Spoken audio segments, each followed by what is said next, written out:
Welcome to the RJLT Economics. In this podcast, I want to discuss some current events and I want to argue that a new phase of the conflict in Europe has begun.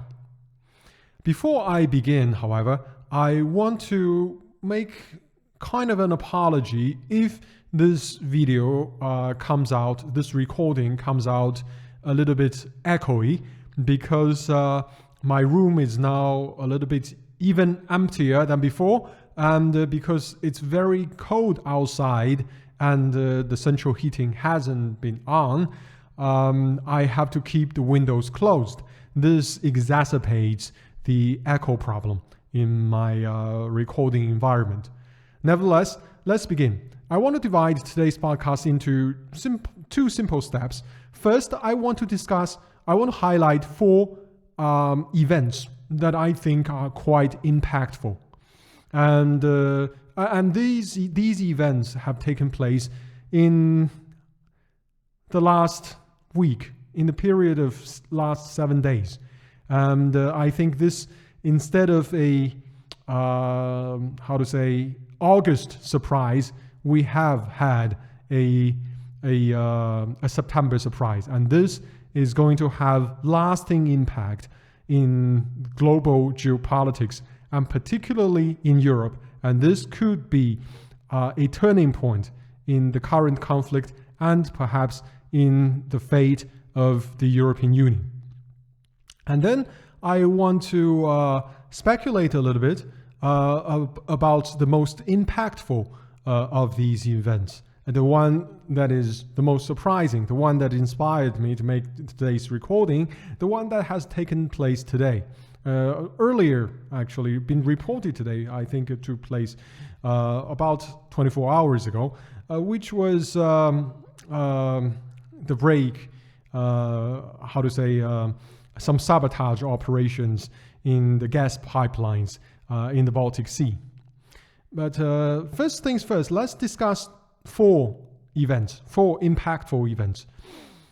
They are, number one, the referenda in the south and southeastern part of Ukraine. Secondly, there is a limited mobilization. I want to say general mobilization, but really it's a limited, somewhat still limited mobilization in Russia, and the upgrade, the abandonment of the scheme of special military operation, quote unquote, and instead upgrading it to a quote unquote counterterrorism operation. But still, nevertheless, it is it's still not war. It is still not full mobilization. I think the Russian authorities are leaving that on the table, and that will be the cards that the last card, the final card that they can play if this conflict very likely deteriorates. And thirdly, there is the problem with the gas pipelines, which I just mentioned very briefly. And fourthly, we have seen that yesterday, the British pound, the sterling, crashed to all-time record low against the US dollar, even though the dollar is seeing high inflation, and we see high bond yields, we see a crashing stock market, and essentially what this means is that the value of the dollar is coming down. At the same time, the British pound crashes even harder, and we are also seeing that the euro is steadily below parity against the dollar, and it is my view that the euro will never recover its ground against the dollar in terms of one-to-one parity. I think the euro will continue to fall to about 0.9 and perhaps even to 0.8 before the eurozone disintegrates. And in this process, of course, there are going to be bounces, but the fundamental is very simple. The fundamental economic facts are, well, there are two facts. One, that the US has an economy that even though it is encountering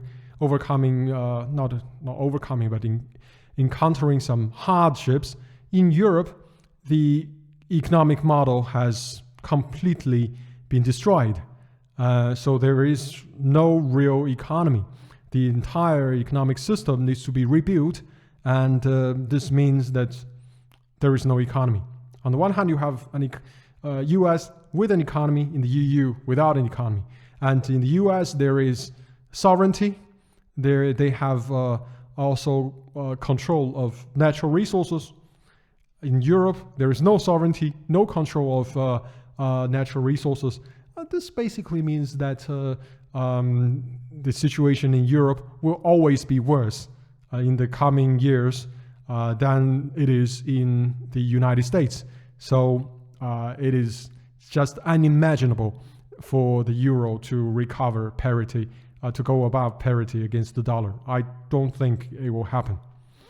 Now, I would want to point just a little bit deeper into the first two events, because the third event will be the main discussion today that I will carry out in the second part of today's podcast.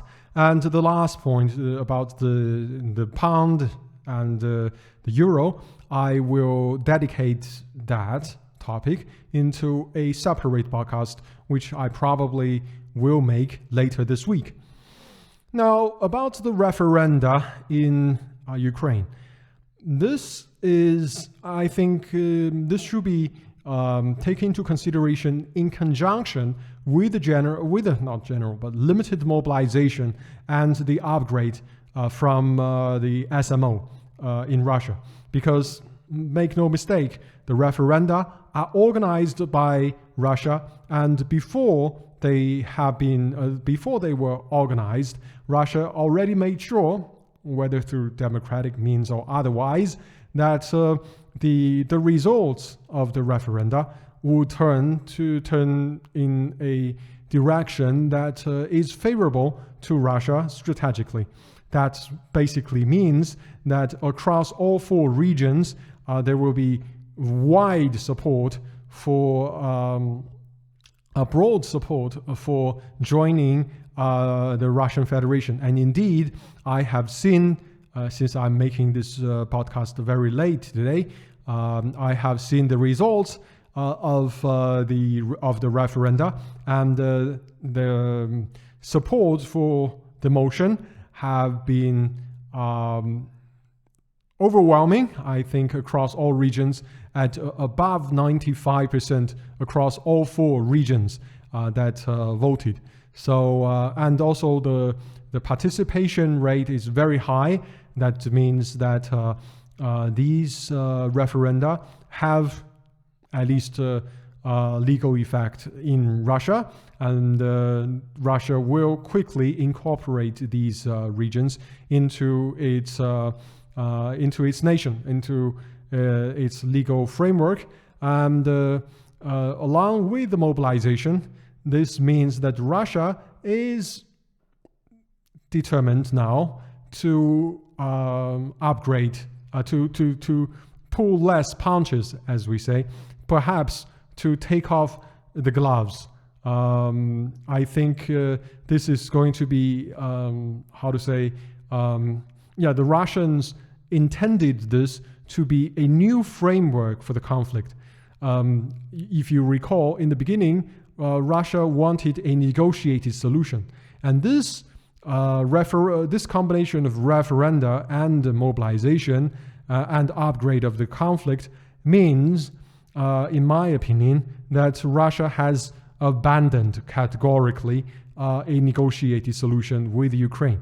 And perhaps Russia is still open to a negotiated solution with Europe, but that is to come, because as we see, and this, as we move to the second part of today's podcast, with the destruction of, not really destruction, but disruption, let's say, of the two pipelines under the Baltic Sea, what this means is that Europe has its route of retreat taken away from them. So now there is no retreat, and so this, I think people are saying, this is like, I think in China it's called burning the ships, right? So you basically what you do is you burn the ships, so now there is no way to retreat. You have to stand and fight, and I think this will possibly have this effect. Now, I wanted to make this video already in the very beginning, very early this morning. I wanted to call it a hybrid war against Europe, because I think that rather than considering the current conflict as a conflict with the East, right, conflict between NATO and Russia, it is more like a conflict, a hybrid conflict against between, I would say, between the master or between the how to say, the patron and his client, his clients. I think that's more like the current relationship. In other words, it is more like a conflict that the United States or the deep states in the United States uses the hot war in Ukraine to strangulate Europe, both in terms of its political structures, but also in terms of not only again in terms of its political and cultural political structure and cultural linkage, but also its economic ties and economic commitment. And I think there could be an argument made like that. But then I decided that perhaps it is a little bit imprudent to refer to this as a hybrid war against Europe, because I actually am not certain, I don't know for certain, that the United States is indeed behind this sabotage operation. Now, here leads us to the discussion of who actually is behind this. I want to liken this sabotage operation of these pipelines to the downing of a, I think it's Malaysian Airlines. I should have, checked, but one of the airlines in 2014 or 2015, when there was conflict in Ukraine. Last time there was a commercial airline that was shot down, and how to say, there were there are to this day arguments made on both sides about who actually shot down the airlines. Now, of course, there are it could be the Ukrainians, it could be the Donbas militia, it could be the Russians, it could be the NATO forces, it could be a false flag, it could be one of many things.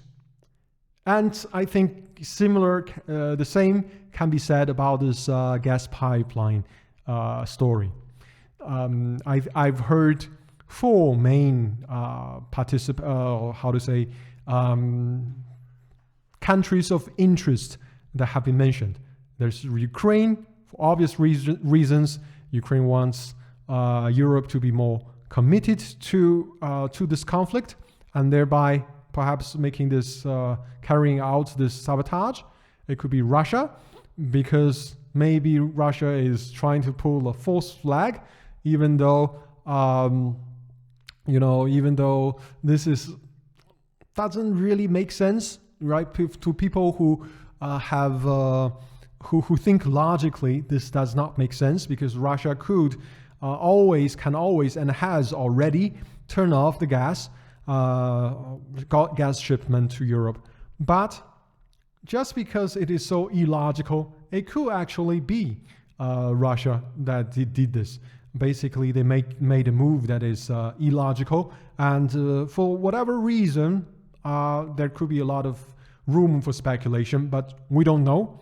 It could be the United States, for the simple fact that it wants Europe, it wants to tie Europe tighter, closer to its strategic ambitions, and it does not want a faltering, a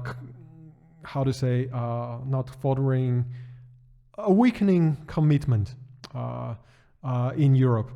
And finally, it could be Germany, because the German government is facing a lot of pressure from its industrial leaders and from a lot of the population, the constituents, to turn on to basically come to some kind of modus vivendi with the Russians, so that they could so that they could have energy, right? But at the same time, they also come under the pressure from the European Union, from their masters in Washington, and from their own ideology. They don't want to actually come to a negotiated solution with the Russians. So they may have done this themselves to take it off the table, right? But I think it could also be Poland. Maybe Poland wants to do something and wants this thing to escalate. We see that Poland has one of the worst inflations in Europe, and I think perhaps the worst that Poland has suffered since the end of the war.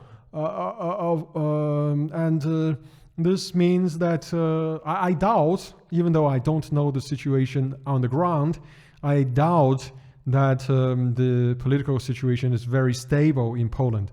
And they possibly want this conflict to be escalated such that they will have an excuse to send in some troops and thereby distract completely the population from the worsening economic and social situations.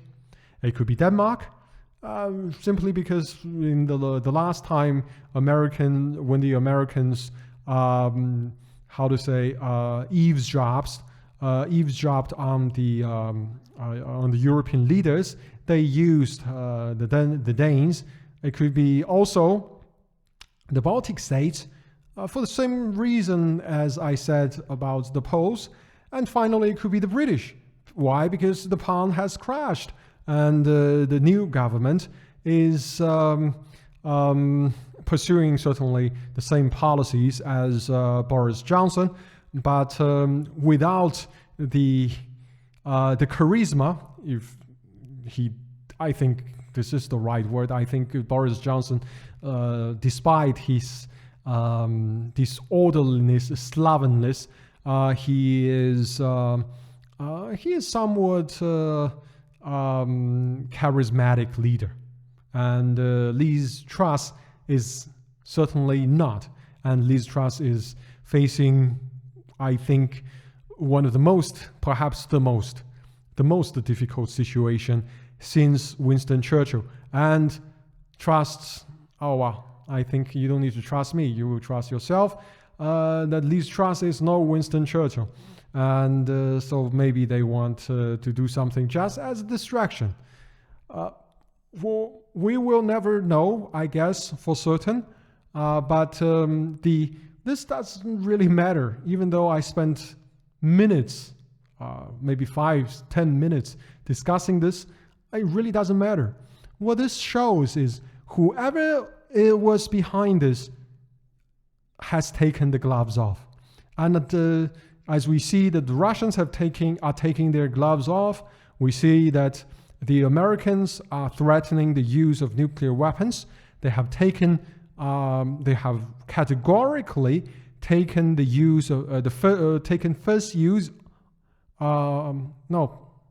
put first use on the table, and of nuclear weapons on the table.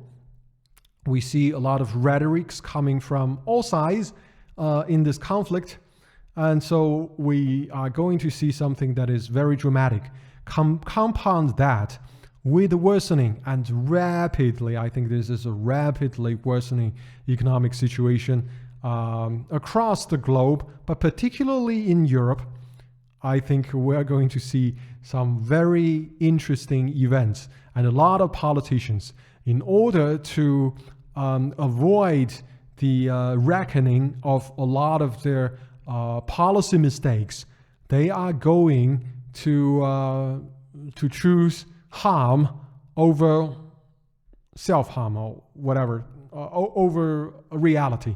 And they are going to do a lot of things that we would have thought impossible just a few months ago. And I think, well, I guess that says it all. Anyway, I guess I have rambled on quite a bit already.